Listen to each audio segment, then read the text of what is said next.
the bear meme. Made some jokes about it, but it actually does bother me quite a lot. Why? It's casual misandry. It's just a joke from people who famously don't accept just a joke as an excuse from anybody else. And I mean, the fact is, it's just counting. As a woman, you are far safer going through your life than just about any man. And this is the part that utterly confounds me.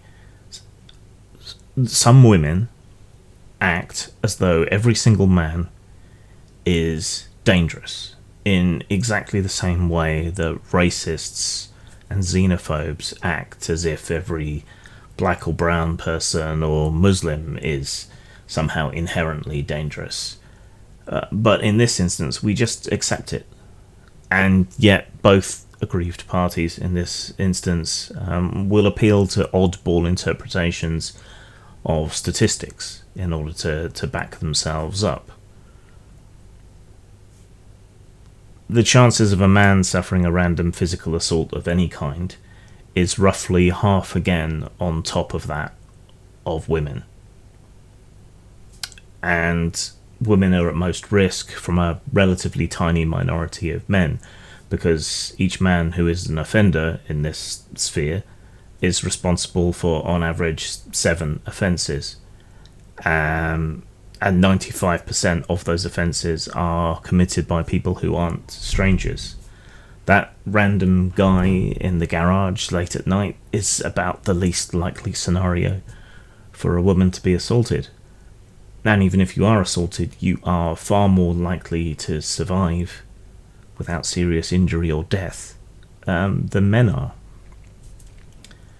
Even if you consider sexual assault and rape, men are the majority of victims, at least in America and I suspect in the UK, because of prisons.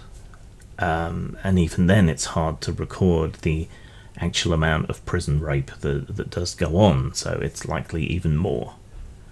So again, I'm constantly drawn back to this question. Is it that men are irrationally underestimating their risk, or is it that women are irrationally overestimating theirs?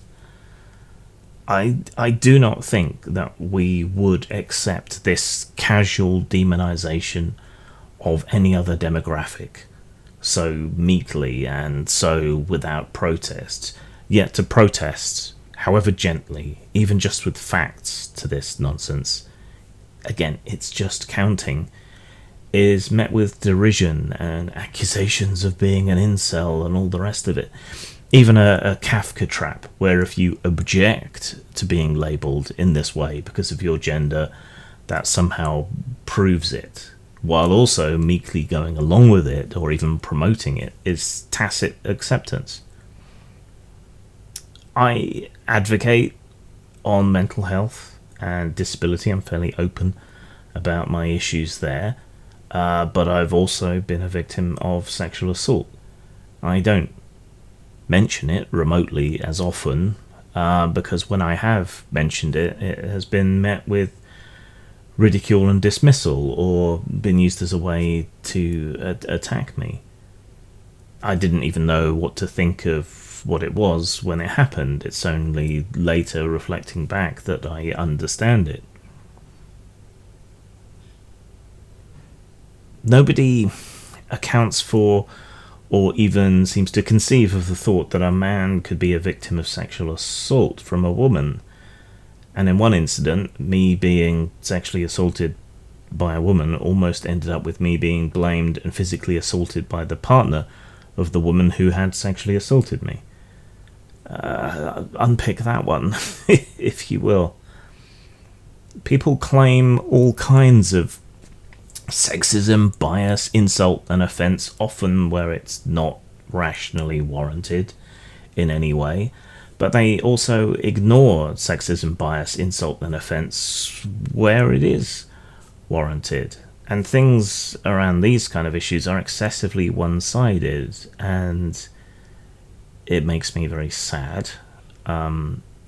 It hurts to be regarded in such a way. And some of that is me being in my feelings because of my past experience, but by no means all of it is.